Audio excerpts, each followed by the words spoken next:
Bonsoir, salut amis internautes yu Wanema TV alors dal leen ak jàmm tey nag ñu amaat mbégte am contentement ñëw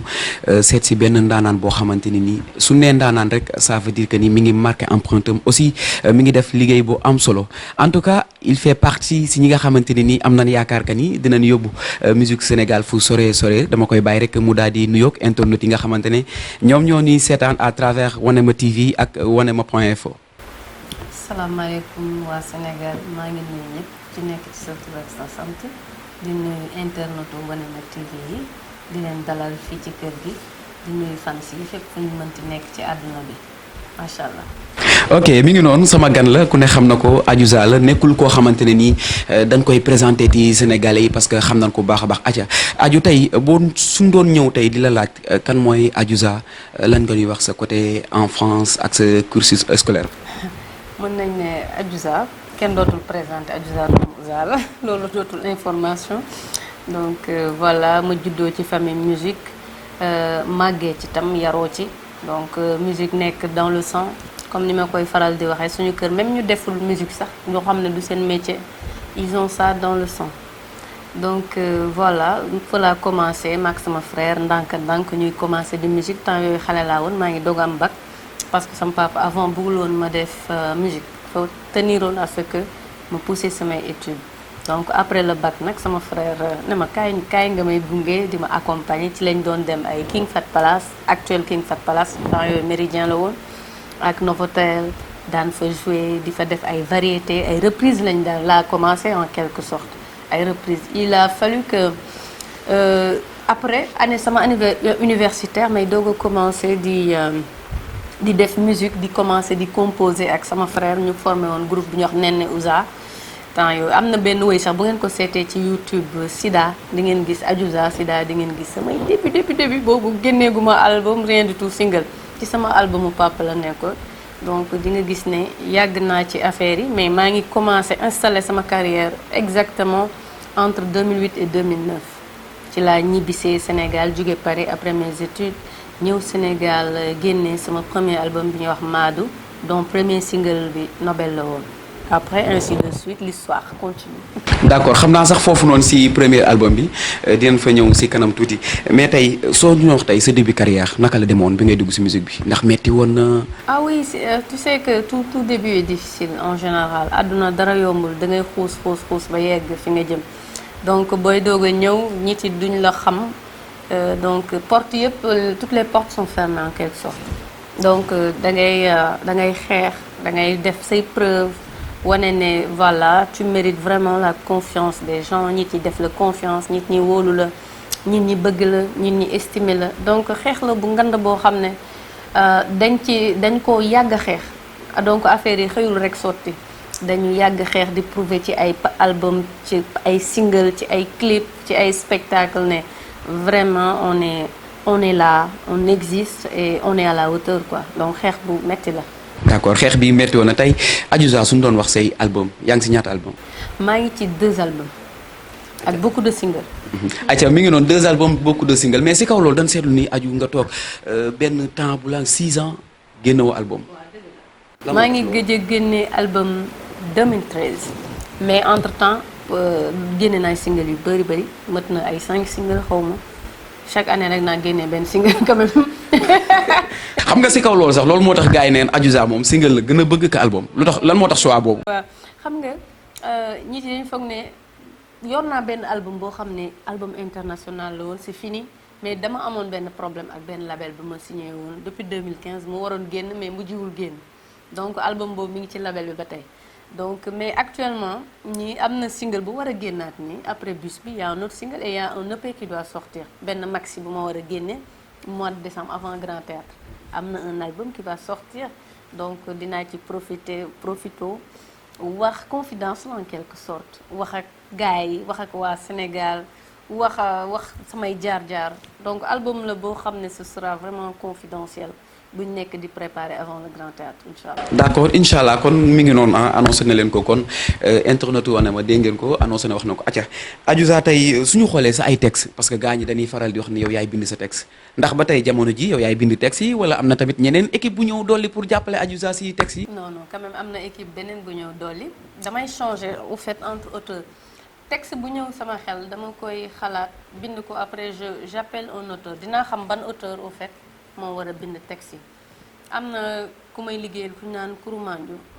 rappeur la benn rappeur bu ñuy wax Kourou King Kourou ak Baxa aussi day bind samay texte ay ñoom Job sa brain aussi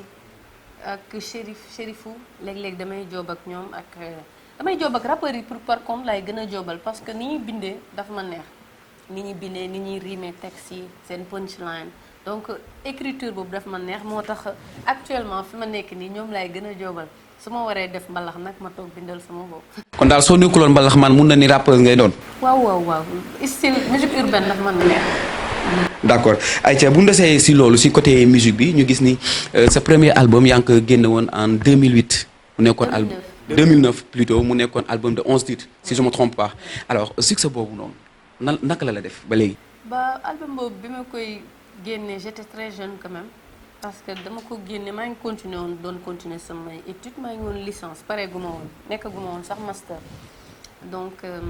dama ko génne dem continuer jàng donc il a fallu que ma demaat Paris di continuer université gars yi woo ma allo yaa ngi toj Sénégal foog nga ñëw def ci ay concert playback yooyu ma ñëw benn yoon ñaari yoon ma ñam mu neex rek ma commencé di ko ci teg di jaabante ba ni ma ñëwee installé waat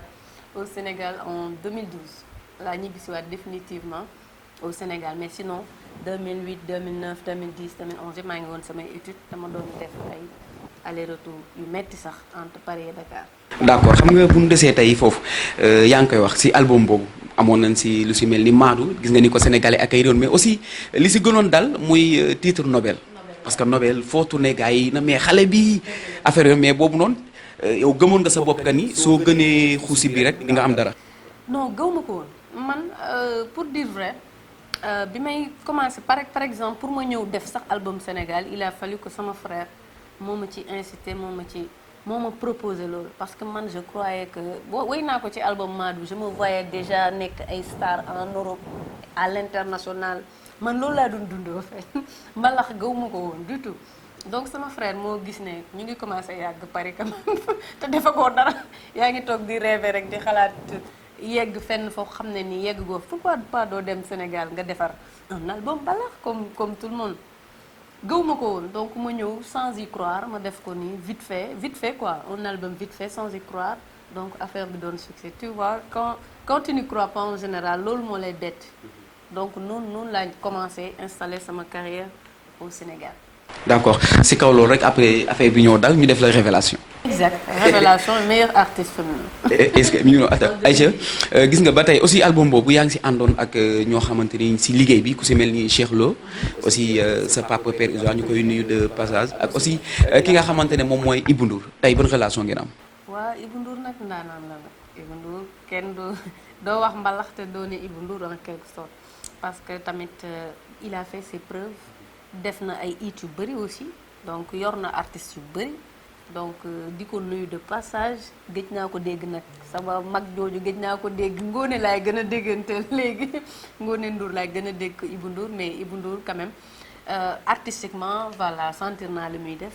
sama xarit la woon mais léegi déggatuma ko pour dire vrai non déggatuma ko je ne sais pas mais déggatuma ko du tout j'arrive plus à le joindre mais c'est pas méchant peut-être qu'il a plus le temps qu'il a autre chose à faire mais quand même on entretient de très bonnes relations. d'accord Aïcha tey il faut ñu am fu ñu dem man ak Adja il faut ñu dugg VAR. dañuy VAR VAR yow da nga man nii. Sénégal man am naa la. kii non si ana kii napp yi daan gis. parce que dañu gisoon ay bu njëkk xam nga voilà africanité bi nga doon incarné mais xam nga album bu nekk rek ak concept am xam nga maa ngi la doon wax bi may ñëw par exemple ci Nobel c'était plutôt. Style Beyoncé quoi c'était je voulais ressembler à Beyoncé même ci lace wig yi ma doon teg temps yooyu lace wig amagul woon Sénégal kenn tegagu ko woon temps bi may ñëw clip bu Nobel lace wig laa tegoon temps yii maa ngi ko jëndee woon Paris très cher am ñëwagul woon Sénégal donc xewagu fi woon donc temps yooyu man je m'identifiais aux chanteuses américaines ma dem 1 an 2 ans 3 ans en 2013 bi may génnee album li ma doon moo tax album bi tudd li ma doon ma jékki-jékki rek def prise de conscience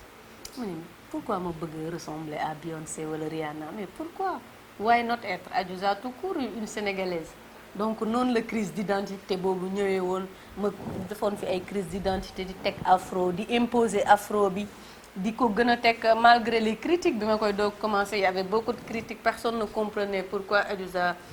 de passer de cheveux lisses à cheveux afro yooyu personne ne comprenait donc il y avait beaucoup de critiques et j'ai pris sur moi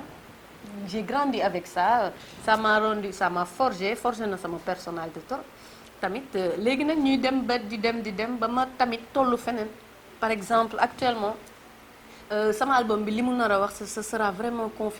confidence lay doon sama vécu jaar-jaar yi les hauts et les bas donc la vie de femme vie de maman donc Adiouza moo tax le spectacle du Grand Théâtre va s'appeler 10 ans déjà donc je vais retracer samay fi ma jaar du début ba fi ma toll nii donc il y a eu des hauts et des bas il y a eu l'accouchement aussi donc vie de femme la il y a eu la femme que je suis maintenant donc yooyu yëpp moo tax album bi ça va être vraiment intimiste et confidence laa ko nar a tuddee. ok gis nga ko aju là moom vraiment beneen Adiouza la leen gis xam nga ba tey loolu moo waral léegi gars yi neen Adiouza dafa changé style léegi ay style Beyoncé ay Nicki Minaj ay Rihanna la moo tax nga adopté style boobu léegi parce que loolu la gars yi gis léegi neen léegi Adiouza bu ñu koy xool. changé wu mes style par exemple dans chacun de mes clips dina am une part d'africanité. bu ñu ci wane d'ailleurs ci tout dernier clip bi gis nga maa ngi génne ak muso laa génne. sol tamit vax pour wane cette part d'africanité là def naa aussi ay mèches donc ça c'est resté en moi du loo xam ne dama ko doon wax nii rek après je passe quoi c'est resté en moi donc cette part d'africanité boobu je la revendique mais des fois aussi je me sens libre de changer de look par exemple xam nga aar moom des fois da ngay soxla changer de look tu peux pas rester sur un look pendant plus de 10 ans quoi au bout d'un moment c'est bon on a compris quoi il faut changer de look pour bett gars yi ñu gis la fu ñu la foogeewul woon loolu rek la mais sinon man je reste dans cet engagement là mixage boobu ça m'intéresse vraiment le tradi moderne. d'accord alors Adiouza sa vision ci musique Sénégal tey ak évolue ndax musique bi évolué na wala dafa deltuwaat gannaaw. musique sénégalaise pour dire la vérité. ba ñu ngi def nag lu ñu mën ñun ñi laay waxal ñu ngi def lu ñu mën mais fu ko mag ñi tegoon je pense que demaguñ fa ba léegi ko ci demee ni ñoom tonton Youssou Ndour Baaba Maal fi ñu yegg à l'international boo génnee Sénégal tu es fier di nga xam ne ni gars yi liggéey nañ quoi liggéey nañu parce que da ngay dem ci ay université par exemple man on te parle ñu lay jàngal ay Youssou Ndour wala ñu lay jàngal ay Baaba Maal wala Dut Ndiaye Coumba Rose yooyu yëpp à l'université da nga doon gis seen histoire di nga xam ne gars yi am na lu ñu fi def liggéey nañu seen tour yegg na foo xam ne ni ñun jeunes yi nouveau talent yi xaajaguñu yegg sax foofu xaajaguñ faa yegg donc ñu ngi def lu ñu mën mais ça traîne quand même ça traîne je sais pas le pourquoi mais on traîne daal génnaguñu musique sénégalaise génneeguñu on n'y arrive pas on essaie nag tout le monde essaie mais personne n'y arrive jusqu'à présent quoi. ok tey su ma la doon laaj tey comme si jeune talent yi ku si mel ni Sidi Diop ay Bass Thioung naka nga leen gisee. bah pour dire vrai Sidi Diop c'est bien relève la ci man côté mbalax relève la Bass Thioung aussi am na quand même touche bu mu apporté une touche très neuve ci taasu bi am na lu mu apporté ak Thioung bi muy tëgg aussi musicalement dafa changer sonorité da nga naan ouf ça change un peu. parce que sonorité Thioung yi ak sabar yi am na différence un peu donc musicalement rek boo ko déggee ça change un peu tu respires quoi ça change un peu ni muy taasoo ni muy tegee voix am aussi ci mbalax bi aussi ni façon bi muy taasoo aussi ça change un peu donc dafay couper un peu ak ni ñu daan taasoo bu njëkk ba donc innovation la def donc ça passe quand tu innoves ça passe en général en matière d'art quand tu innoves rek ça passe. d'accord c'est bon alors tey yow artiste nga mais aussi si kaw loolu da nga dem jàngi musique aussi xam nga lan mooy musique tey succès Wally Seck si musique bi tey soo ñu su doon wax décortiquer loolu lan nga si wax. Wally Seck pour parler de son succès mën nañ ne c'est un combattant d'abord je commence par ça gëm na boppam combattant la te du may nit ñi fenn fu ñu yàqee seen naat chaque jour da ko ciy teg quoi moom da ko ciy teg rek moom amul pause rien du tout da ko ciy teg rek donc da ngay dem ba c'est constant quoi le travail il est constant donc pour dire vrai c'est un bosseur alors parce que son travail il est constant et voilà le résultat est là les gens consomment. voilà le résultat est là si kaw loolu sax dégg nañ ki daam seen mu ne Wally moo yore bal bi mu ne ku mu ko paasul daal doo dugal. man de xaw ma nag waaye daal il est constant moom ça il faut lui reconnaître ça il est constant. d'accord est-ce que tey Sénégal ak fi musique bi toll est-ce que war nañ comparer Youssou Ndour ak Wally Seck comme xam nga musique. pour moi c'est deux styles différents sax xam nga gars yi dañuy jël nen yi def leen ci benn panier mais ça ne se fait pas quoi. parce que style yi sax bokkul quoi ça a rien à voir quoi doo jël Youssou Ndour par exemple di ko comparer ak Wally parce que ci man style yi déjà bokkul façon wéy nii façon ni poser voix bokkul man bu may comparer damay comparer ñi nga xam ne ni ñoo bokk mode bi ñuy wéyee wala ñi nga xam ne ñoo bokk musique bi ñuy jouer mais Youssou Ndour ni muy poser voix am ni muy bindee ay textam ak Wally ni muy bindee textam musicalement bokkul ça a rien à voir donc on peut pas les ci man amul comparaison je vais pas comparer loo xam ne bokkul quoi peut-être nit ñi dañuy comparer ni mais musicalement tu peux pas comparer. d'accord alors êtes-vous prêt pour un duo avec Wally ou bien Youssou Ndour. bah pourquoi pas c'est des artistes on est tous des Sénégalais c'est le Sénégal qui gagne. ayca c'est le Sénégal qui gagne tey suñu doon laaj Adiouza sa relation ak Viviane. Viviane nag par contre c'est ma grande sœur. mën nañ ne Viviane bokk na ci artistes yi ma gën a estimé ci scène sénégalaise bi il y a Viviane il y a Aïda c'est des artistes yoo xam ne ba sentir naa def ak ñoom quelque chose quoi bu ci yàlla andi. d'accord parce que gis nañ fi sax ci Grand Théâtre Viviane ngeen am lu ngeen def mais aussi ci kaw loolu après ñu gis Viviane organiser Zénith ñu gis Adiouza ci affaire yi gis ko aussi ci promo bi mais gisuñu la ci Zénith lu xew lan moo tax Adiouza demul wala lan moo xew. ba Adiouza gisuñu ko. non xam nga nag loolu moom réglé naa ko Viviane ba pare woote naa et tout c'est entre nous. donc non c'est entre nous mais je vais pas dire li ñu waxante et tout. c'était entre nous c'est dans le cadre privé woo naa ko voilà joxe na excuse du ma nekk fii di déballer notre vie privée et tout ak li ñu waxante yooyu voilà c'est important. d'accord comme bëggu si sori ñun nañ yem ak foofu moom tey Adiouza si biir musique bi kan la Adiouza ëpp lu muy déglu si artistes yi. man nag j'écoute tout le monde dégluwuma benn artiste rek yam ku ma dégg ku bees ku génn rek ñu ne ma diw génne rek damay daw déglu ji donc xeebuma benn artiste. parce que ci man ci sama philosophie sur n'importe qui mën naa ci jàng ku mën woy ak ku mënul woy ku mën musique ak ku mënul musique sur tout le monde mën naa jàng ci tout le monde donc j'écoute tout le monde. ok mi ngi noonu moom ndaanaan la gis ngeen ko alors ñu dugg ci clip bu bees bi Adiouza tey lan mooy sa secret sax man laa lay njëkk a laaj parce que fan yii moom wax dëgg yàlla yaa ngi def affaire lan mooy sa secret parce que surtout clip dem dikk. clip dem dikk pourquoi nga ne clip dem dikk. Dakar dem dikk parce que ay gis nañ bi nga ko dugalee commentaire yi affaire yooyu ñu bëggoon xam Adiouza ban relation la am ak waa dem dikk wala comment dire sax Moussa Diop.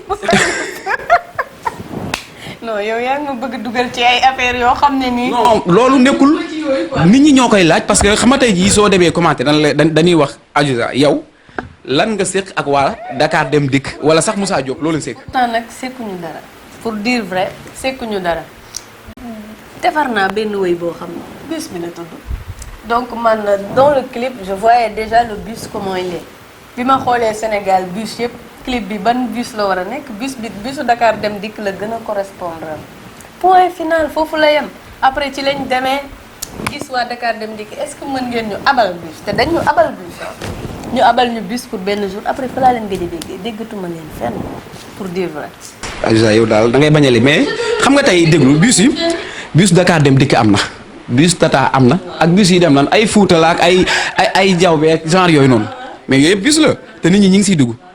donc gars yi neen Adiouza dafay politique wala affaire yooyu noonu. dire je suis sérieuse et je suis très sincère du ma nekk ci ay waxantu bu doon loo xam ne la bëgg naa ko nëbb dama la naan je passe du ma ci wax mais pour dire vrai dañu abal bus foofu la yem je te le jure hein, sur la tête de mon fils là je te le jure foofu la yem bus point donc y a rien de politique parce que bus bi ki ñu gisoon ci clip bi ça correspond ak bus Dakar Dem Dikk malheureusement c'était ça quoi donc ñu àbb leen bus ñu abal ñu quand même ils ont été trop gentils mais après foofu la yem déggatuma leen rien du tout. d'accord tey soo doon décortiquer titre boobu noonu lan ngay wax sénégalais yi ñi nga xamante ne comprendre ñu réellement lan la moo xew. waaw clip boobu pour décortiquer ko bus bi c'est un titre déjà abstrait boo nee bus bi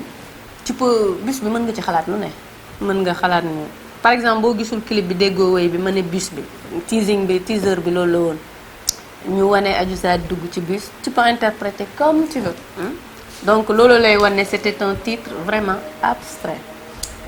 léegi nag bus bi pour interpréter ko c'est un son boo xam ne ça parle d'un coup de foudre dans le bus mais coup de foudre la bu aboutir ci amour imaginaire donc la fille day imaginer dans sa tête mais rien ne va se passer benn relation du ci mujj am après bredouille comme ça rien ne se passe donc ay imagination la rek dans la tête mais loolu ça arrive souvent yow mii sax mën na la dal nga dem benn restaurant gis benn xale bu romb nga flashé ci moom et restaurant bi du moment idéal adéquat pour nga dem ne ko miss wax ak moom xam nga y a des endroits yoo xam ne du endroit yëpp nga mën a gisee kenn taxaw wax ak moom ne ko wax ak moom des fois c'est impossible quoi par exemple ci bus c'est impossible bus lu muy feesee ñëpp ne la jàkk tu peux pas donc des fois ça arrive mën na la dal ci bus ci restaurant ci marché ci école partout loolu mën na la dal nga gis kenn quelque chose se réveille en toi mais rien ne se passe après donc c'est juste des ressentis yi nekk sa bopp c'est de l'imaginaire en quelque sorte donc bus bi amour imaginaire la bu nekk ci boppu gel bi ko doon wéy. ok d'accord tey Adiouza ak ñi nga xamante ne mooy politiciens yi nekk biir Guédiawaye ku si mel ni Aliou Sall ak ay Malick Gakou ban relation nga am ak ñoom. Aliou Sall nag je le connais pas trop bien moom xaw ma ko bu baax mais Malick Gakou je le connais mais gëj naa ko dégg aussi. en même temps je suis un peu en retraite surtout dama nekkoon en retraite parce que vous savez avec. ni ma nekkoon en état et tout avec le bébé franchement j'étais vraiment arrêtée moo tax nga wax da ngay toog lu yàgg et tout j'étais moins constante même sur la scène musicale j'étais moins constante donc gëjoon nañu gis ay son Adiouza donc looloo ko waraloon. d'accord ba tey suñu desee foofu noonu Adiouza dafa bëri feeling Séeri Moussa Thiaw mais doo ñun ana Moussa Thiaw mi ngi si jàmm kon daal kon gars yi doon wax noonu amul dama dégg ñu ne Adiouza fi mu toll nii moom cœur à prendre la si li nit ñi wax. gars yi ñu ma koy jiiñ daal ñu ma koy jiiñ.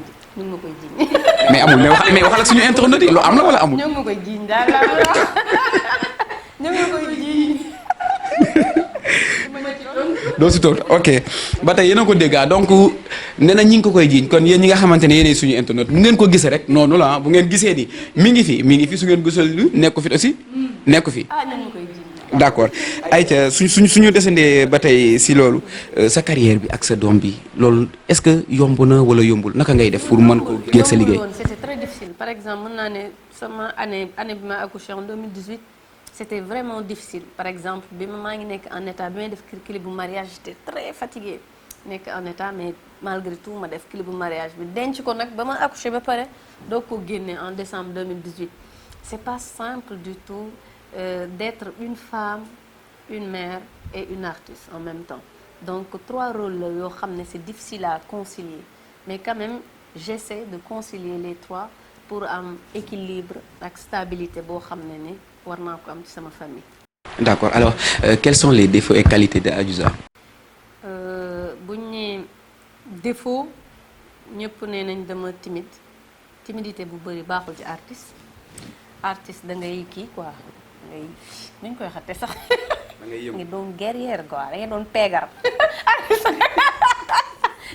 artiste da ngay doon guerrier mais man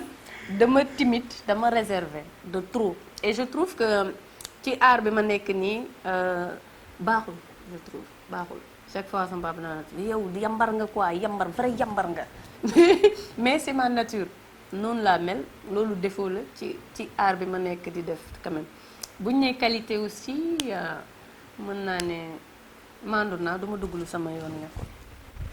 mais y en a qui disent aussi que Adiouza elle est trop capricieuse lan ngay tontu si loolu. loolu yow yaa ko tey. waxuma loolu de non loolu man loolu sama wax lool nee ngeen Adiouza xam nga dafa bëri kii affaire yooyu noonu loolu parce que ñi koy wax lan ngay wax si loolu loolu yow yaa créé mosuma toog fu ñu ne. mun naa la woon preuve de suñu paree léegi. andi preuve bi léegi. d'accord léegi wóor kon Abdou après yoon ko preuve bi. loolu yaa créé. alors tey bu ñu desee ba tey si actualité. ndax maa ngi ñëw sa kër maa ngi jàkkaarloog benn nataal muy nataalu sëñ bu tedd Cheikh Ahmadou Bamba ah tey soo ñu doon wax si li nga xamante ne moo fi jotoon xew muy lu si mel ni ouverture Massalikul Jinaan ak aussi teewaayu ki nga xamante ne moom mooy xalif des Mourides Serigne Mountakha biir Dakar loolu naka la lay. loolu de duñu wax dara lu dul xéwal parce que tombé waral ay gaaf moom bi mu fi ñëwee gis nañ ne xéwal yu bëri wàcc na ci Dakar gis nañ ne aussi tamit réalisation Massalikul Jinaan ci boppam mooy loo xam ne ni tout Sénégalais doit en être fier parce que ça prouve que les Sénégalais ñun en tant qu'Africains bu ñu gëmee suñu bopp mën nañ demal suñu bopp bu ñu gëmee suñu bopp mën nañ defaral suñu bopp mën nañ defar suñu réew mën nañ développer suñu réew donc ci Massalikul Jinaan bi ñun ñëpp war nañ ci jàng tous les Sénégalais donc gën a gëm nu ñu koy waxatee sax gën a gëm suñu bopp ci ak gën a gëm li ñu am fii li ñu am ci biir ñiy liggéey Sénégal et tout je pense que loolu war nañ ci yee ñun ñëpp tamit ni ñu gisee tamit ñëpp fédéré doon benn ça c'est très beau c'est joli ça prouve que Sénégal kenn mënu koo xar ñaar Sénégal réewum jàmm la Sénégal dëkku jàmm la yàlla na fi jàmm sax yàlla na fi jàmm yàgg man daal semaine boobu doon na semaine boo xam ne dama doon ree rek reetaan rek mbégte mi sourire et kontaan bonne humeur et tout Sénégal neexoon na semaine boobu quoi te ñu ngi jëm ci safar bi nii nag day continuer rek mbégte rek. ok ba tey si kaw mbégte boobu noonu yow naka ngay dundee weeru safar bi ak aussi màggal gi naka nga koy waajale ñu ngi waajal de màggal gi dañuy waajal xam nga man fii sama papa day def chaque année bus donc ñu ngi waajal ñu ngi ci inscription yi bus bi ñu war a dem ci màggal ga ak tout donc ñu ngi ci préparation yi daal man damay dem. ok si kaw foofu sax dogguma ko muy ñi ma doon laaj na ma Adiouza paas la bëgg dégg ngeen ko ñoom dañuy maye ay bus donc bu ma kenn oowaat di ma laaj ay affaire de paas léegi moom nee na papaam dafay maye ay bus donc ñëw leen ngeen seesi ko mu yóbbu leen màggal parce que mbégte la weeru mbégte la donc loo si def lu nekk rek lu nekk yokkute la ay ca aussi avant ñu lay bàyyi rek mu mel ni yaa ngi am looy waajal loo xamante ni tamit fan si ñu ngi ko doon xaar si yow mais tamit nit ñi neen lan moo tax mu yeex parce que loolu bu dafa waroon yàgg am lan moo tax mu yeex loolu. loolu nag li tax mu yeex du dara lu dul ay obstacle yu nekkoon ci sama carrière ak tamit daan voyager tout le temps mosuma am temps wu toog Sénégal carrément pour consacrer wu vraiment li ma doon def un jour benn anecdote ma lay nettali Papa Thione mas naa ko seeti ma Adiouza da nga war a ñëw ma jox la penc mi nga fiy jouer tak chaque mercredi ma ne ko waa Papa naa ñëw di fa jouer foog nga ñëw fii pour ndax sa fans yi am base fii et tout ni ma ko defalee Wally mën naa la ko defalee ndeysaan de passage ma ko ciy remercier pour li mu xalaat noonu xalaat ma war naa toog am benn boîte boo xam ne war naa di fa jouer pour fans yi mën di dajaloo donc loolu lu baax la de je remercie de ce passage donc di wax na rek obstacle yi bëri woon nekku moon Sénégal samay recherche yi dañ ma sonaloon aussi recherche yi ma doon def ci musique et tout mais actuellement dama gis ne bi ma génnee single bi ba tey ne il le fallait donc on a depuis 2018 nag on l'a calé mais yàlla defoon ma nekkoon fi en état et tout ñu reporté ko waat en 2019 mais ça devait se passer en 2018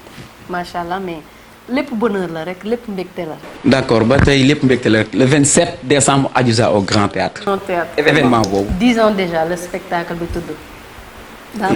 c'est 10 ans de carrière. 10 ans déjà. déjà ok le 27 boobu naka lay demee naka la war a demee. le 27 boobu nag ñu ngi koy préparé depuis 2018 xam ngeen Adiouza rek moom sur scène du maye dara tamit sur scène lépp ay réflexion la donc dara du improviser donc lépp dañ koy lal dañ koy tracer bien avant donc ce sera vraiment du lourd. alors Du lourd laay. mun nañ fa xaar ay yenn comment dire sax yenn dio yi. Bien sûr. am na sax ñuy jóge étranger ñëw y aura des artistes étrangers yoo xam ne ñu ngi nekk di ci tractation yi pour inviter leen ñu ñëw Sénégal aussi ñu ngi ciy waxtaan ak artistes yi nga xam ne war nañ teew ci bés boobu incha allah. à l'international ku si mel ni kan ñoom Beyoncé wala. non du ma yow dama koy denc loolu surprise la dama koy denc. d'accord kon ñu bàyyi la rek nga nuyoo mais est-ce que doo ñu may benn affaire. waaw ma may leen ban nga bëgg na may. lu la neex rek pour fans yi mais comme ñu ngi si weeru mbégte nan dugg Touba rek. du ma def lu dul may leen yaay sang sang yi nabi mooy sang sang yi nabi ñeenti at la malaka Jibril xar dëndëm ba génne lëndëm ba def ca leer ak yërmande ba muy ndaw lañ ko naan al amin te ooteegul lañ ko naan al amin te ooteegul weeru rajab ci nga rañaanoon yàlla def ngay gën di mindeef ya rasulallah. ok ndeysaan xam naa nag daw na yaram mais bon foofu laay jaar aussi tàggatoo ak yéen suñu mbokk internautes yi di leen jaajëfal gis ngeen ko tey gan bu spécial la ñu amoon ñu kontaan lool j'espère que yéen tamit kontaan ngeen si ki nga xamante ne moom lañ daluloon kon ñu ngi lay remercier bu baax. maa ngi leen di remercier aussi ci ñëw bi ngeen fi ñëw di nuyu sama fans yëpp ñi nekk États-Unis Canada waa Paris donc bàyyiwuma kenn ñi nekk Yaraax Kër Massar waa Dakar Thiès donc na ñëpp préparé le 27 incha allah Grand Théâtre du yomb de man Adiouza ak yéen fans yi du yomb te maa ngi leen di préparer benn surprise buy ñëw nii dans 3 semaines incha allah.